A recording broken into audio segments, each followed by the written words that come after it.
Letitia James had seen plenty in her career. Corrupt judges, backroom deals, even political ambushes dressed up as press conferences. But nothing, absolutely nothing, prepared her for the sight of her housemaid blocking the hallway like a last line of defense. At exactly 7:41 a.m., New York's Attorney General was not at a courthouse or live on MSNBC. No, she was staring down a trembling young woman on her knees, begging her not to walk out that door. "Please, madam, don't leave this house today. Please," the girl said, her voice shaking but her spine astonishingly straight. That was the first moment the house went quiet. Not the political kind of quiet where everyone's calculating their next move, but the kind that tastes like something's about to snap. Letitia blinked, frozen mid-stride, one hand gripping her car keys, the other wrapped around a sealed folder headed straight for the state prosecutor's desk. She wore her navy trench-like armor, heels sharp enough to command a courtroom, but in this instant, she looked less like New York's most powerful law woman and more like someone trying to decide if they were being punked in their own kitchen. "Excuse me," she asked, her brow folding just slightly. "What are you doing? Get up. Get out of the way." It wasn't a request. It never was. Dupe didn't move. She tilted her head up slowly, her face pale against her tightly tied bun, eyes rimmed red like she hadn't slept or had seen something she shouldn't have. "I heard them. Last night. They were talking about you, about today. I don't know what they're planning, but—" She swallowed hard, then spoke the words that stopped Letitia cold. "If you leave this house this morning, you won't come back." The sentence landed like a slap in the face. Letitia had no time for riddles, especially not from a domestic worker whose job was to fold linens and mop tile, not deliver prophecies. Her mind snapped into courtroom mode. "Who?" she asked, voice clipped, eyes locked in. "Give me names." There was a pause, a long, painful pause, like Dupe was wrestling with the weight of what she was about to say. Then, quietly, almost like she feared the walls were listening, she answered, "Andre and Lauren." Now, that changed everything. Andre was a name that hadn't been spoken in her house for over a year. Once her executive aide, now a ghost. Dismissed. Gone. And Lauren? Lauren was the one person Letitia still trusted in a city where loyalty came and went like weather. If Dupe had said any other name, Letitia might have walked out. But not these two. Not together. That pairing had a scent. One that reeked of unfinished business and resentment marinated over time. But Letitia didn't flinch. At least, not externally. Inside, a small voice whispered something she'd learned to listen to over decades in power. When a warning comes from the place you least expect, you better not dismiss it too fast. She studied the girl again, still kneeling, still shaking, but with a strange kind of dignity. This wasn't a cry for attention. No theatrics, no pleading for favor. Just a direct, desperate attempt to stop her boss from walking into something irreversible. And for the first time that morning, Letitia didn't feel late. She felt watched, hunted even. The kind of feeling that doesn't come with an invitation or a subpoena, but crawls into your throat when the air in your own house feels wrong. She should have been halfway down the driveway by now. She should have been briefing the DA by 8. Instead, she was standing in the middle of her own hallway, being warned by a woman most guests never noticed, about 2 people she thought she'd figured out years ago. Letitia didn't answer. Not yet. She looked toward the door again, then back to Dupe. The silence wasn't empty. It was heavy. Something unsaid filled it. The kind of silence you hear just before someone gets destroyed. And in that moment, it wasn't a matter of whether Letitia James believed in visions, fate, or intuition. It was a matter of whether she was willing to ignore a warning that sounded too close to the truth to be dismissed. And just like that, the most powerful woman in New York stood still, 1 foot in a hallway, 1 foot in the unknown, realizing maybe the real threat wasn't waiting outside her door. Maybe it had already made itself comfortable inside. For a woman who had stared down Wall Street predators, defanged corrupt developers, and survived more political backstabbing than a mid-season White House shakeup, Letitia James was not easily rattled. But something about that moment, dupe still on her knees like a ghost from Harriet Beecher Stowe, eyes unflinching, voice already delivered like gospel, sent a ripple up Letitia's spine. She brushed the girl's shoulder aside with the kind of practiced detachment only career public servants truly master, and took 3 more steps toward the door. That's all it took. 3 steps, and suddenly the air shifted. Something primal inside her flinched. Not fear, no. Letitia James didn't scare easy, but that creeping, calculated intuition honed over decades of reading indictments before they hit the news. That was screaming now. The hallway wasn't quiet anymore. It was listening. Then came the first ping. Her phone vibrated with the kind of polite violence only bureaucratic crises deliver. A message from her scheduler. AG, your 8:30's delayed. Massive wreck on Hudson Parkway, multiple vehicles involved. The second blow hit harder and faster. A direct call from her driver.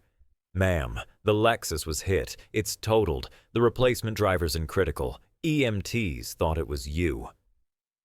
The irony wasn't lost on her.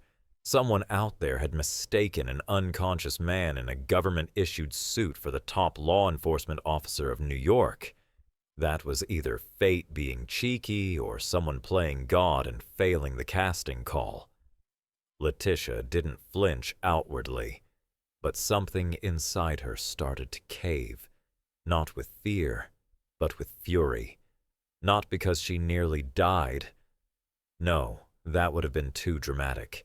She was furious because the game had already started and nobody sent her the opening move. She turned around slowly, deliberately, her heels clicking with the same rhythm of a gavel announcing a conviction. Dupe hadn't moved. Still there, still watching. And what a scene it must have been.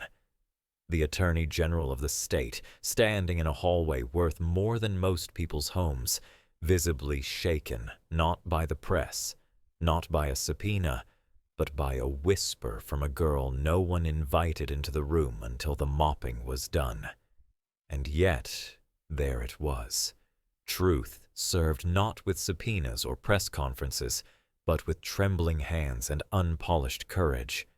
This wasn't some episode of scandal. There was no gladiator in a suit, just Letitia James, one of the most formidable public officials in America, staring down a warning she couldn't explain and couldn't ignore. She turned, walked back toward her study without a word. No dramatic pause, no flurry of aides, just her and the echo of paperwork suddenly spilled across the hallway floor. Her hand trembled slightly as she bent to pick up a loose page. Subpoena draft, ironically enough. The kind she usually signs without blinking.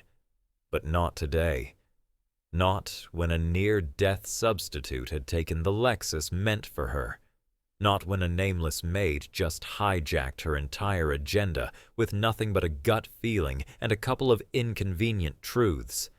Something bigger was moving behind those polished walls. Something that didn't need a campaign or a courtroom to destroy her. And for the first time in a very long time, Letitia James knew. The real case wasn't waiting outside that front door. It had already broken in, and it might just be wearing a familiar face. Letitia James sat back in the cold authority of her leather chair, the kind of chair no one ever really leans into unless they're ready to declare war or sign history. The camera feed on the monitor flickered once, then stabilized. Corner hallway, outside the library, where a second phone line still hung neatly against the wall like an antique too stubborn to retire. The same line no one was supposed to use. The same one she now realized might have become a back channel for betrayal. Letitia didn't blink. Her eyes were trained, but her memory was faster. Andre. The name alone reeked of unresolved mess. Former aide, self-proclaimed political mastermind, and part-time office gossip. He had once wielded her daily calendar like a weapon, treating her schedule as if it were state secrets only he could decode. That man had keys, literal and metaphorical, and he had fumbled both. He leaked something, classified correspondence, maybe just enough to ignite a legal leak scandal, and was thrown out without ceremony. His final words had been as laughable as they were petty. "You'll regret this." As if regret ever moved her. As if betrayal was some bold new invention. But the real problem wasn't Andre. At least, not yet. The real problem was Lauren. The one Letitia had elevated beyond rank, trusted beyond protocol. The one who knew where the locked files were. Who had clearance to see draft orders before they hit the governor's desk. The woman Letitia once said, on record no less, was the only staffer whose name she'd put on a last will if it ever came to that. And now? Now the pieces were shifting. In retrospect, the signs had been there. Lauren had recently become unusually curious about signature placement, pre-clearance seals, and urgent approvals. She had slid documents across the table with that bright tone reserved for interns or newly minted lobbyists. "Just a quick sign here, boss. We're on a tight clock." Letitia had barely registered it at the time. Too many lawsuits, too many press cycles, too many petty officials trying to defund her office while smiling for cameras. But now the memory returned like bad seafood. Foul, unshakable, and ready to rot everything it touched. She tapped her finger once against the oak desktop, not out of habit, but calculation. Every politician has a tell. Letitia's was this. 3 taps meant the wheels were moving. Outside her door, Dupe continued wiping the handrail like she was scrubbing away a crime scene no one had bothered to investigate. She didn't peek into the room, didn't intrude, didn't even flinch. But her posture betrayed the truth. She wasn't cleaning anymore. She was waiting. For what, exactly? Only God and maybe the NSA knew. But Letitia knew that posture, that stillness. It was the kind you see in prosecutors right before they deliver closing arguments, or in defendants who know the verdict is already written. Letitia leaned back and stared at the monitor again. If Andre had really reached into her house through that dormant line, it wouldn't have been for small talk.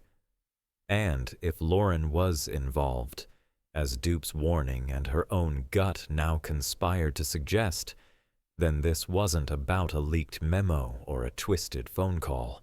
This was deeper, structural, like termites in the woodwork, carefully chewing at a legacy built over decades. The worst part wasn't the betrayal. It was the professionalism of it. These weren't amateurs fumbling a scheme. This was methodical, calculated, the kind of internal collapse that always looks like coincidence until the damage becomes undeniable. She stood slowly and walked toward the drawer with the secure file tags.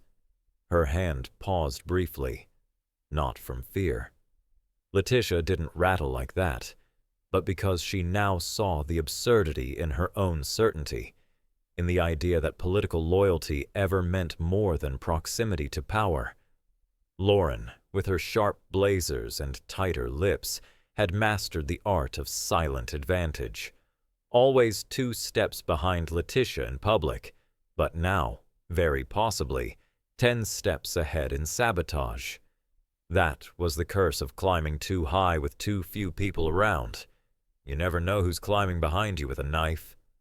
A low breath escaped her lips. Not quite a sigh, not quite a strategy. She returned to her seat. Then, without looking up, she reached for the intercom. Her voice was calm, surgical. "Get Lauren," she said. "Tell her to bring the latest version of that community grant file. I want to look at it again. Slowly, this time." Then she cut the line. Letitia James didn't do ambushes. She did autopsies, with the body still warm and the suspect still smiling across the table. And if Lauren thought this house, her house, was just another office to infiltrate, she was about to learn something old school. In politics, you can run circles in government buildings, but if you cross the line at home, you'd better pray the person on the other side isn't already 2 moves ahead and holding receipts. And outside that door, the quiet footsteps of Dupe paused. She had heard the intercom. Her shoulders squared. Whatever was about to happen inside that study, it wasn't going to be filed under domestic affairs. No, this was the beginning of discovery. The kind the court never hears but justice always remembers. Lauren entered the library like a woman used to being trusted, polished, punctual, and polished again, just to be sure. Her blouse was cream, not white, an old PR trick to look accessible but still expensive. Laptop in hand, smile rehearsed, tone sugared with urgency. "Morning, AG," she chirped. "Everything's ready. Just a quick review and we can stay on schedule." She placed the file in front of Letitia like she was serving brunch at a donor's brunch in the Hamptons. But Letitia wasn't biting. Not today. Not when the person across from her had potentially spent the past few months laying down legal landmines under her signature. Letitia didn't offer pleasantries. No, "How was your morning?" No, "Thanks for pulling this together." She sat, arms composed, gaze unflinching, and simply said, "I want to read every page, line by line. I'm not skipping anything today." Her voice was calm, but in that patented prosecutor way that makes grown men confess to tax fraud just to fill the silence. Lauren paused just for a beat before slipping back into her artificial ease. "Oh, of course. But the draft's already been vetted, twice in fact. I personally checked it before submission." Her smile tightened. The kind of smile that politicians mistake for loyalty, but attorneys recognize as tactical breathing. Letitia didn't respond. She turned the first page, then another. No commentary, no approval, just a methodical inspection with the kind of eerie calm that makes the guilty sweat through Italian wool. On page 5, she stopped. Her fingers hovered over a section lightly marked in pencil, barely visible unless you knew what to look for. A subtle numeric code embedded next to the recipient line, unrelated to any known grant series, harmless to the naked eye. But Dupe's warning had been specific. That mark wasn't accidental. It was a breadcrumb for anyone tracking which version of the document had been circulated to whom and by whom. Still, Letitia said nothing. She let the silence mature into discomfort. The room had that acoustics of polite confrontation. Books, glass, a whirring HVAC system, and one slowly building mutual distrust. Meanwhile, the hidden camera embedded in the corner shelf rolled silently. Video, audio, every tick of Lauren's perfectly groomed brow being captured in high definition. Letitia had made sure of it. After all, a trap is only useful if it records the animal before it escapes. Lauren leaned forward, too casually. Is there something you're looking for in particular? I can pull up the original draft on my laptop if needed. Letitia didn't flinch. She tapped the pencil-marked line gently. What is this? Her voice was cold enough to crack marble. Lauren glanced at it. That? Just an internal tracking code. Nothing serious. It's part of the formatting system our vendor uses. Letitia met her eyes. Which vendor? Another pause. Slightly too long. The one we always use, Lauren said, a little too fast now. The one we approved last year.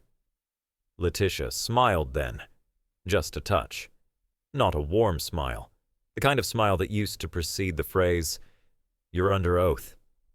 Of course, if Lauren had half a political brain, scratch that, half a street rat's instinct, she would have noticed the setup miles ago. Letitia James asking to reread a file she usually skimmed was not normal. Letitia James turning down a rubber stamp signature was not normal. Letitia James being silent this long? Practically a declaration of war. But ambition has a strange side effect. It rots awareness. And Lauren, it seemed, had been too busy dressing for power to notice she was about to walk straight into its teeth. You know, Letitia said slowly, casually turning another page.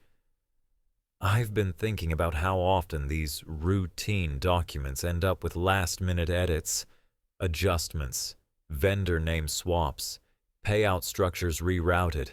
It's odd, really, almost like someone's trying to build a paper trail, but make it just blurry enough to slip past legal review.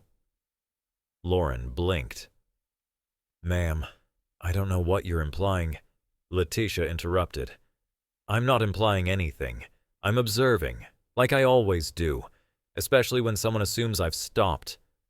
And with that, she closed the folder, gently, like sealing a coffin. Her hand moved toward the desk's edge where the intercom sat, waiting. Not yet. She wasn't done. Not until the suspicion became fact. Not until the camera caught Lauren making the one mistake all overconfident political operatives eventually make, underestimating the woman in the chair. Letitia leaned in slightly and added, One last thing. If I had signed this yesterday, where would the funds have landed? Don't answer now. Just send me the complete chain of custody, every step. Every name. Lauren's jaw tightened. She nodded. Of course. I'll forward it immediately. Letitia leaned back, expression neutral.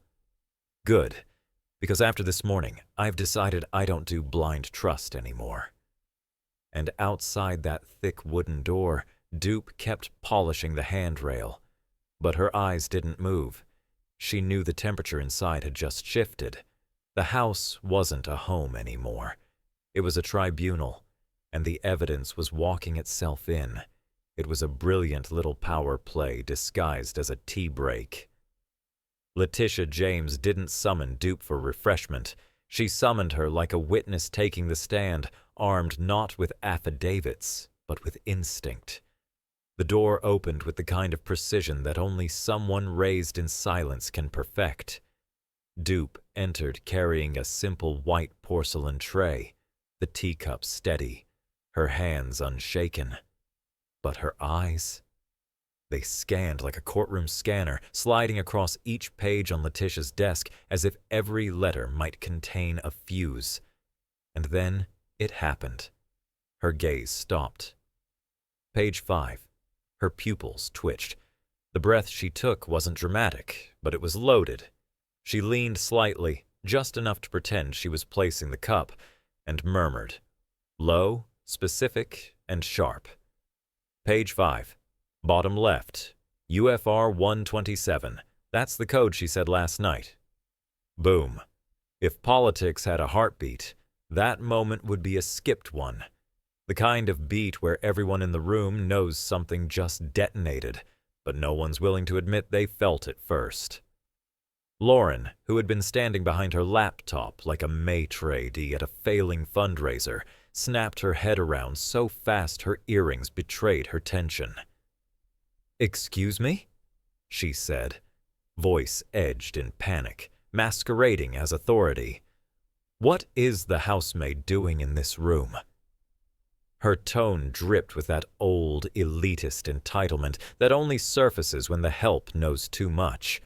Her voice was sharp, but her confidence cracked. She wasn't just startled, she was exposed. Letitia didn't raise her voice. She didn't even look at Lauren at first. Instead, she straightened the document in front of her, picked up her pen, and underlined the line Dupe had referenced. Once, with purpose. Then, without looking up, she replied with the poise of a judge and the venom of someone who's had enough. I called her in.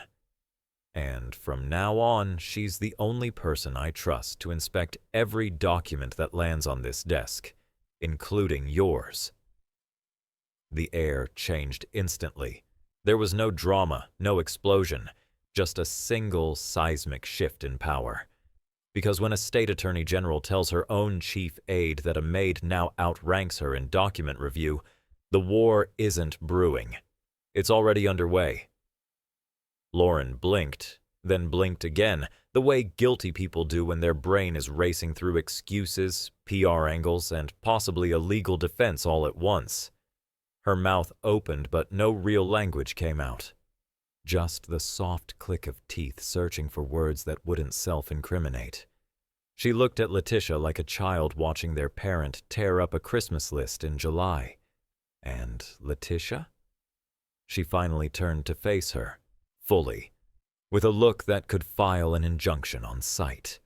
There was no rage in her expression, just that dispassionate, surgical clarity she was known for in press conferences when announcing charges against fraudsters in three-piece suits. "You're not under investigation yet, Lauren," Letitia said flatly. "But let me be clear. If I find one more unexplained code, one more side communication, or one more vendor line that bypassed this office's chain of custody, you will be."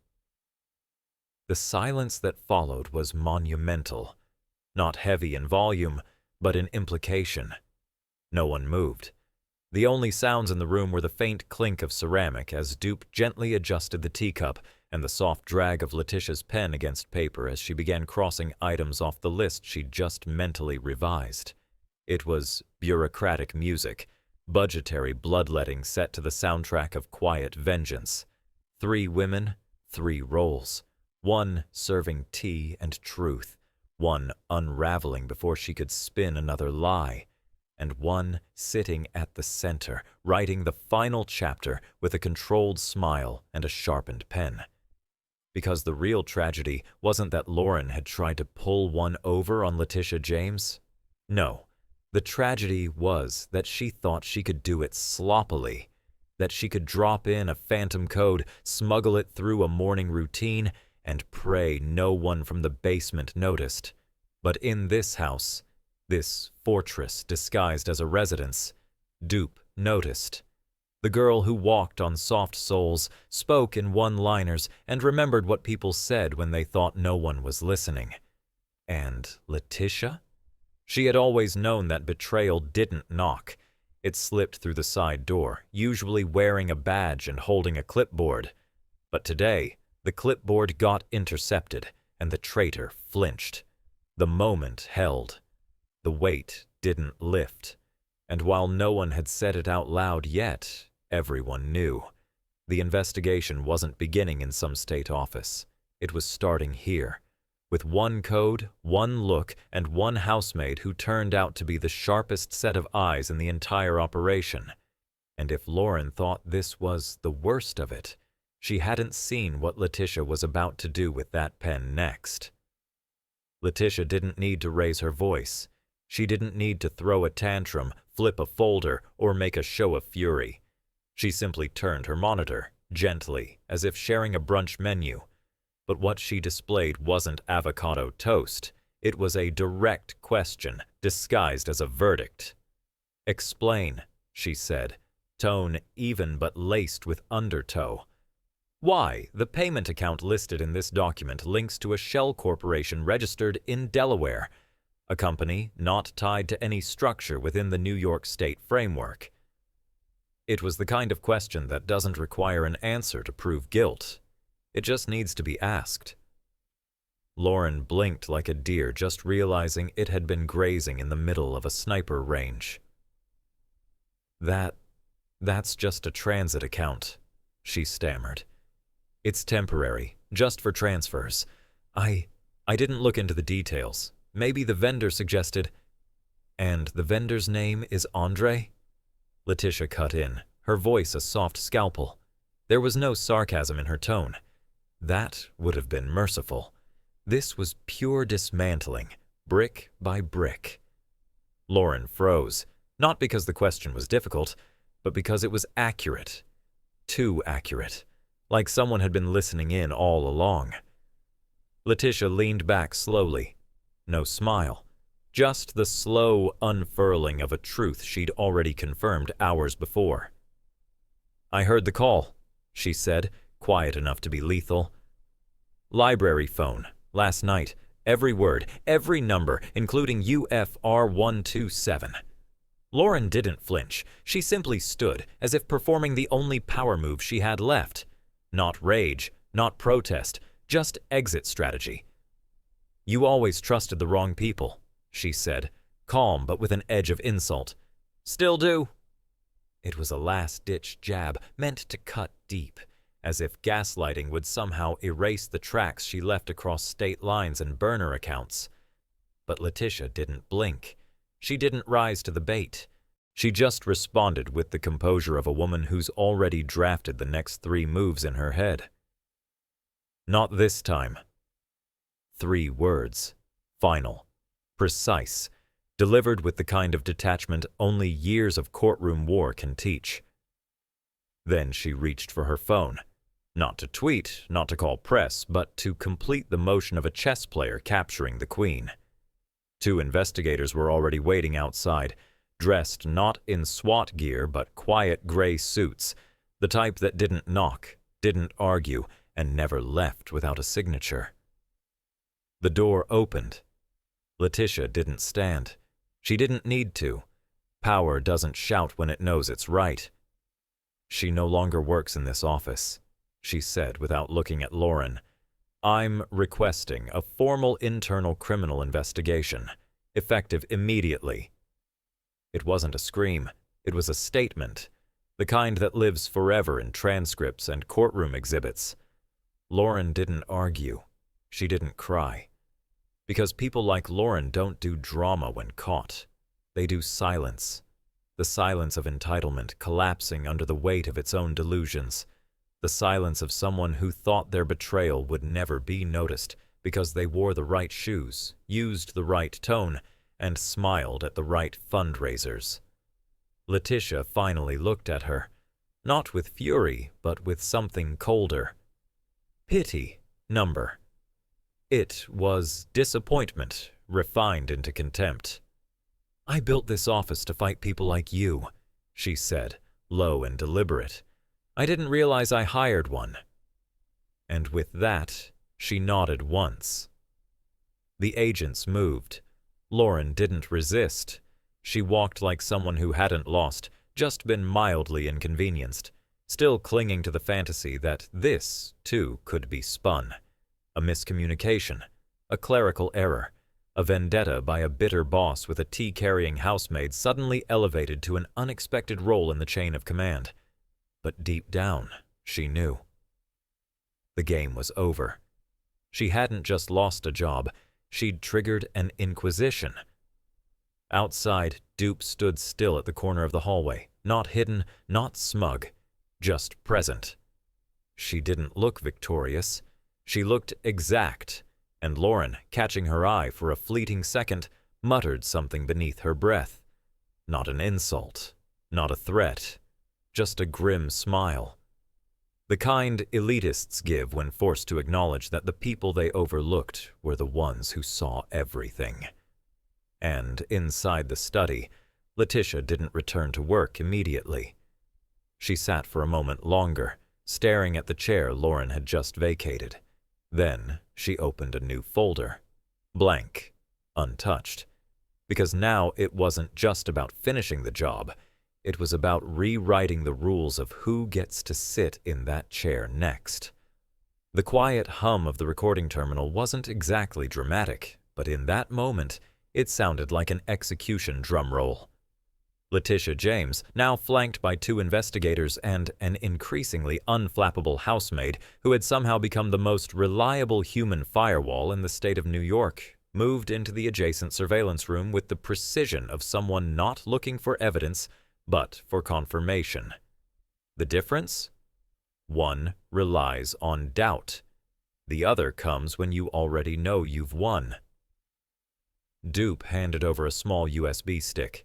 Nothing flashy, just plastic and paranoia, and stated plainly, "That's the backup." The secondary line in the library had 2 logs, the number and the time. It matches the one I heard. No theatrics, no performance. Just a working-class woman who, until recently, was assigned to scrub the thresholds now holding the door to justice open. Letitia inserted the drive and watched as the call log came alive. There it was, the timestamp, the number, the coincidence that wasn't.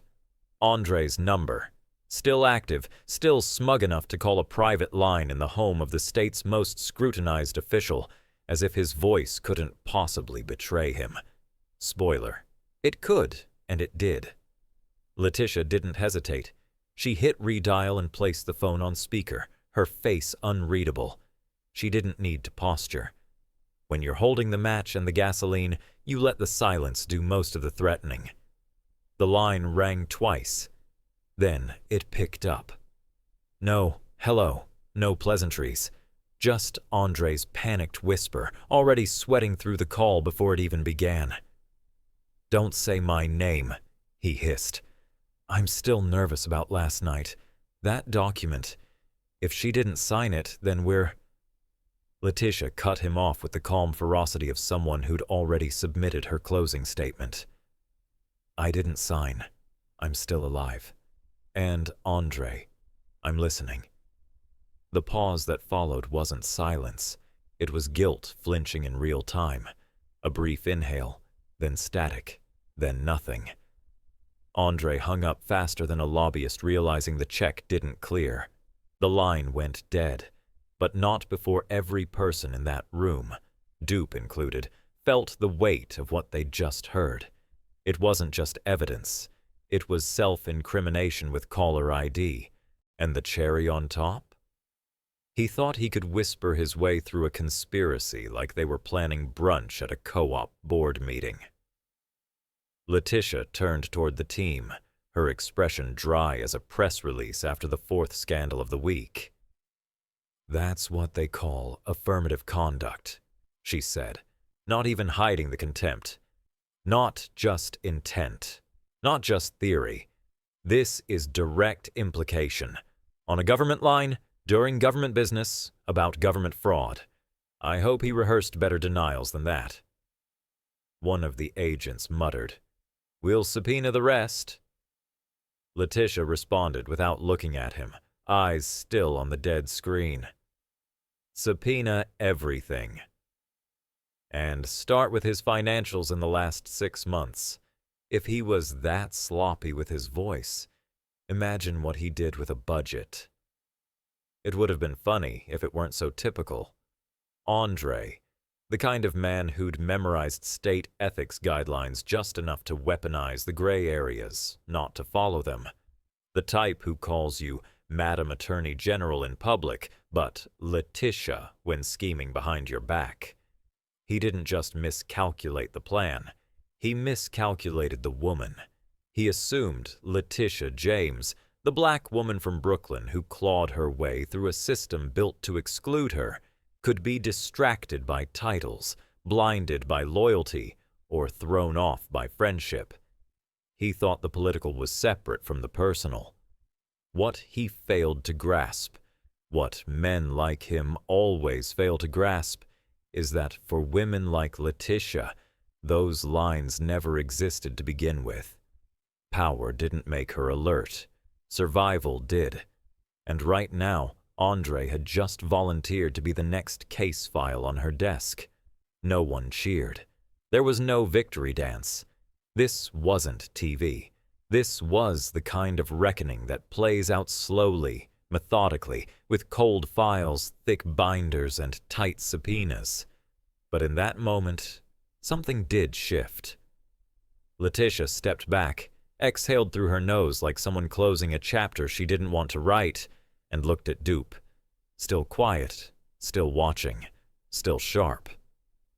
"Well," Letitia said, with a tone dipped in steel and subtle gratitude, "looks like you weren't cleaning floors last night. You were sweeping for snakes." And just like that, the game they thought they were running. Andre and Lauren, with their cocktail conspiracies and after-hours ambitions, was officially over. What came next wouldn't be a confrontation. It would be a cleanup, with names, dates, and evidence served ice cold.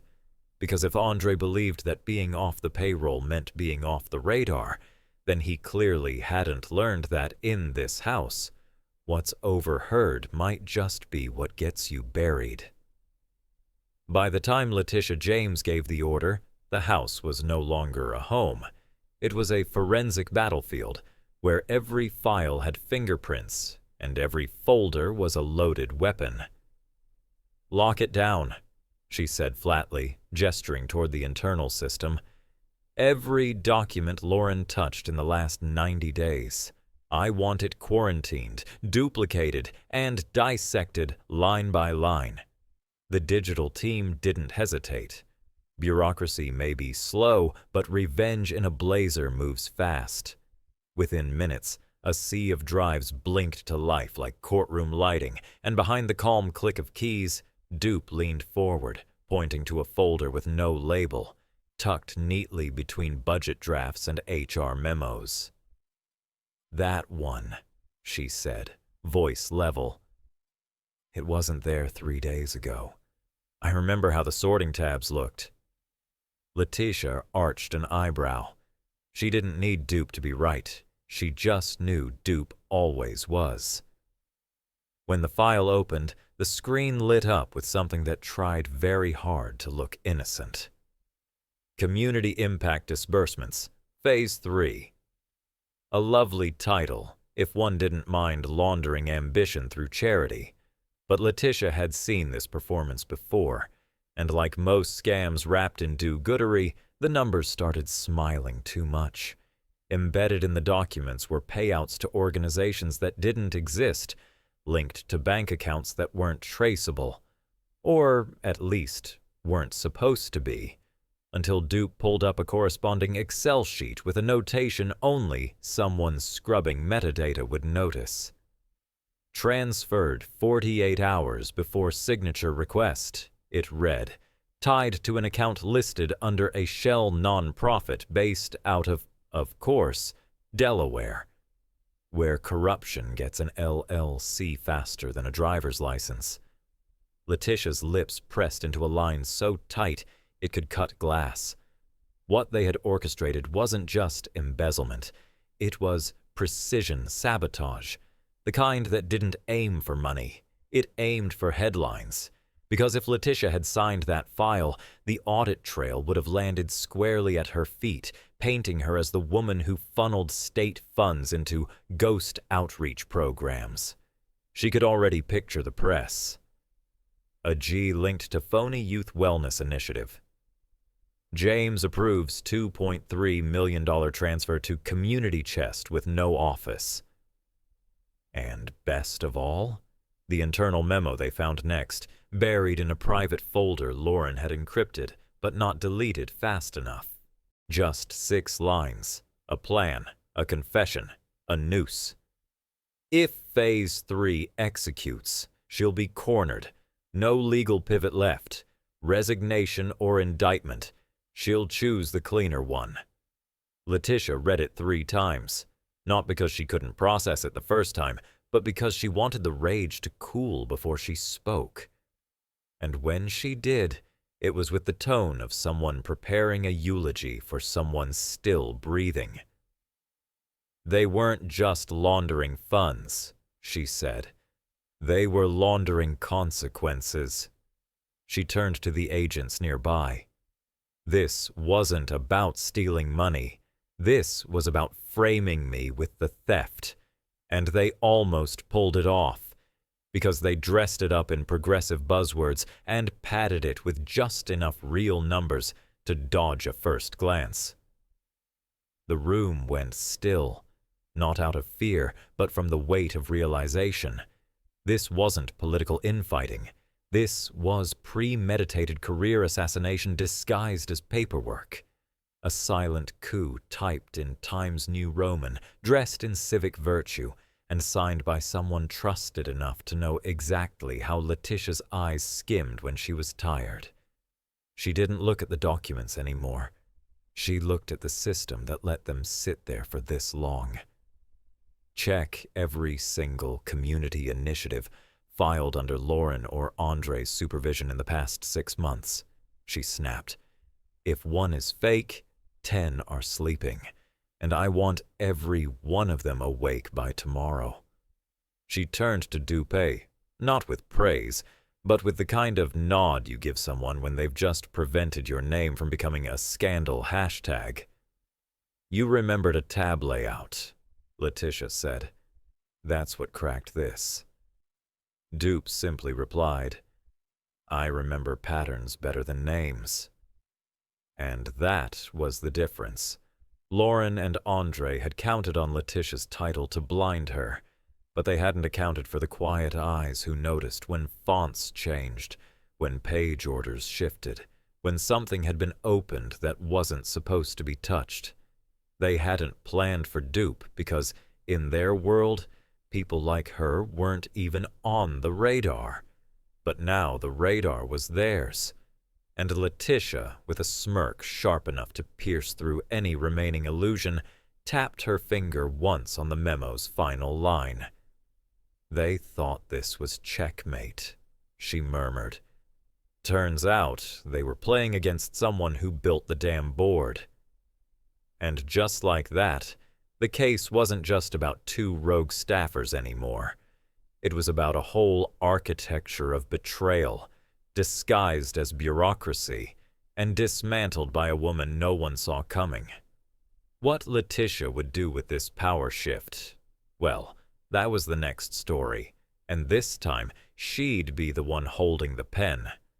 There was no podium, no flag, no polished marble table to lend gravitas to the room. Just a modest dining space dimly lit by a brass chandelier, its bulbs humming like witnesses too old to care. Letitia James had seen enough of staged authority. Tonight, she was done with optics. The press wouldn't be invited. The party donors wouldn't get a transcript.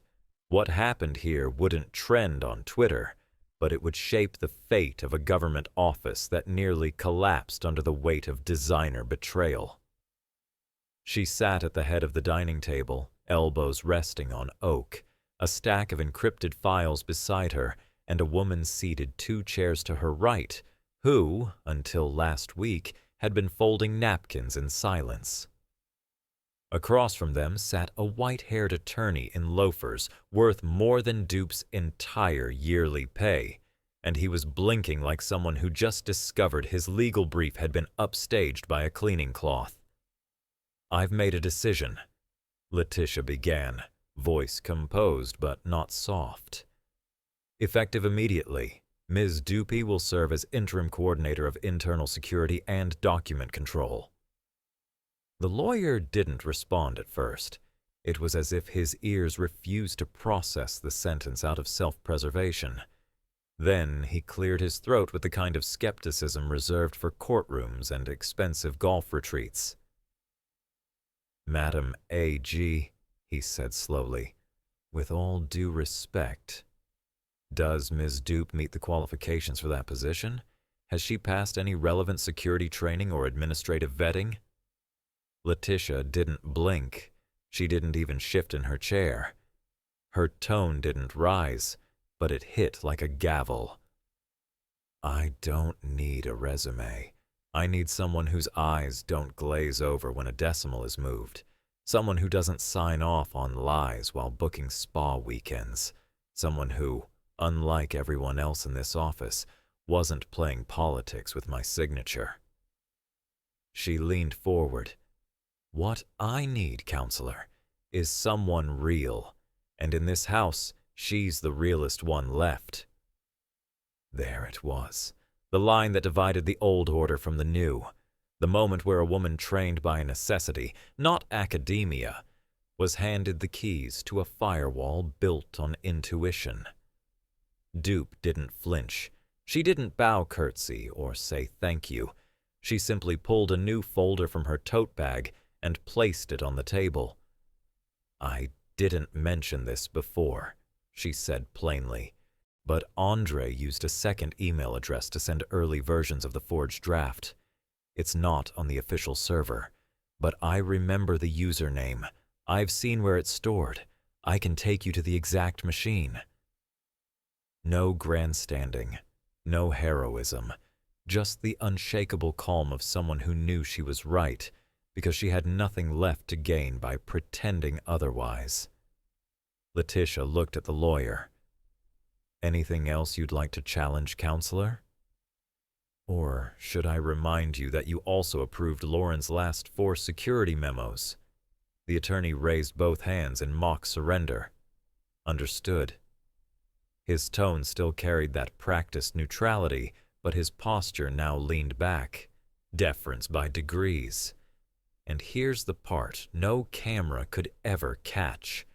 The moment when the hierarchy reversed itself without a riot. When a woman in state-issued heels handed her power not to a deputy attorney or a rising party darling, but to a maid who'd been dismissed, ignored, and nearly silenced by people too busy admiring their own competence. The same people who built a paper Trojan horse and pushed it through Letitia's office door, counting on one thing, that the woman scrubbing the walls would never be invited inside.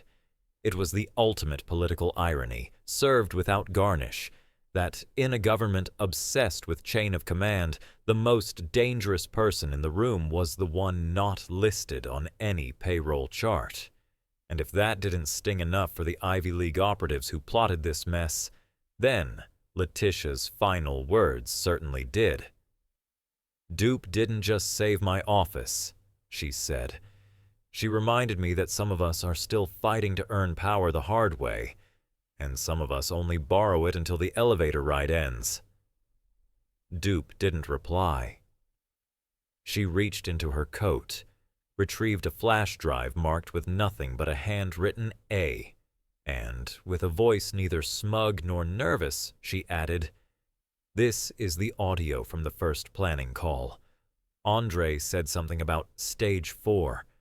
I think we just found out what that was."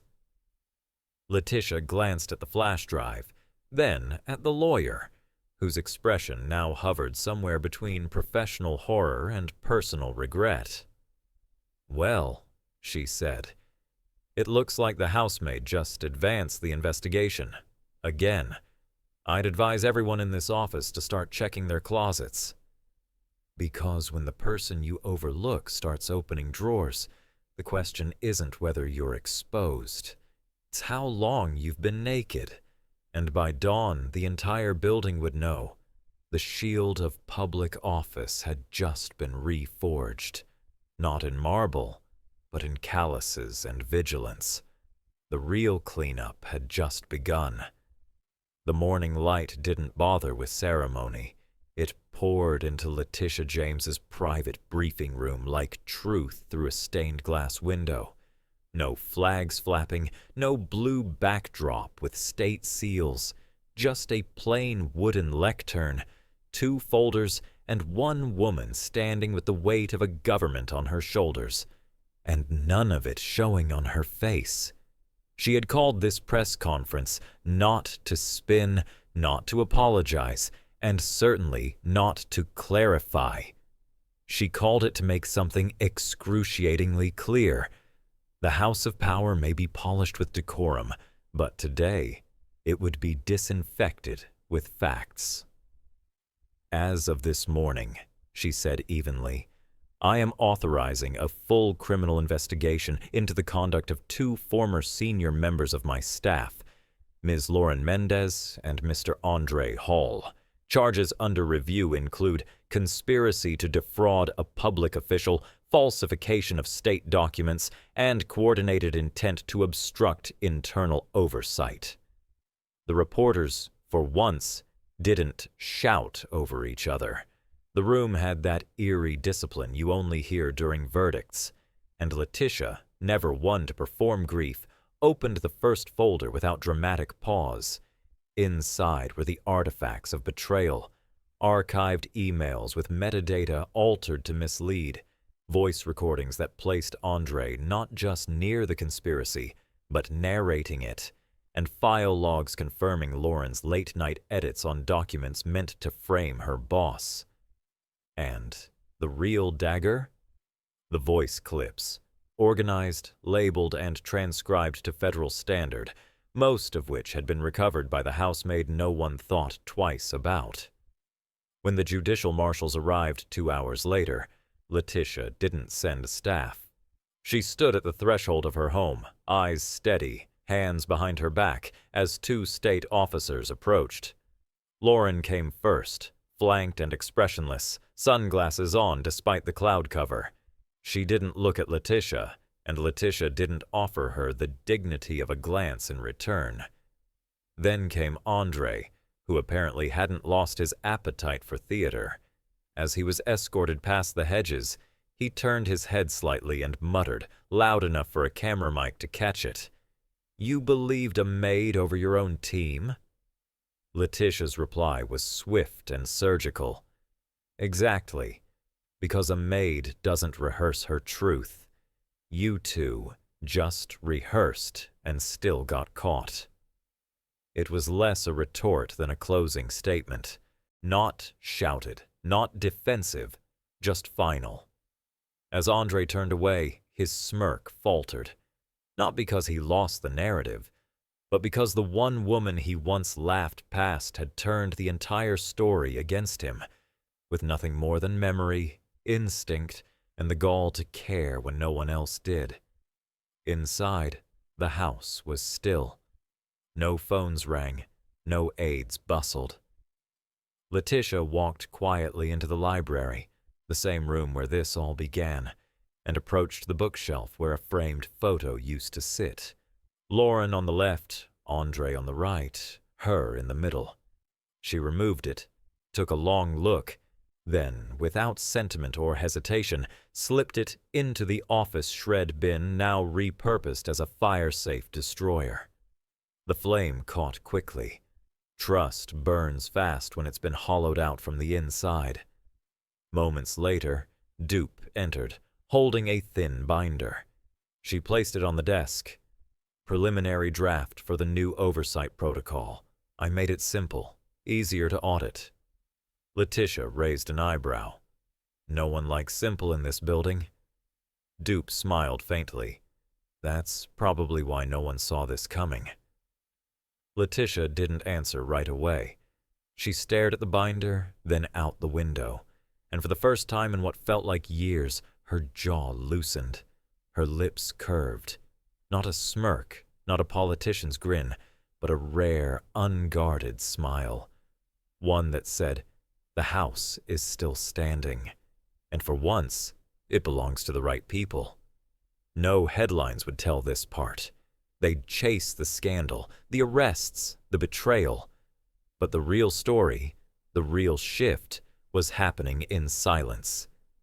In a home that had nearly become a crime scene, justice had pulled up a chair, and this time it was staying.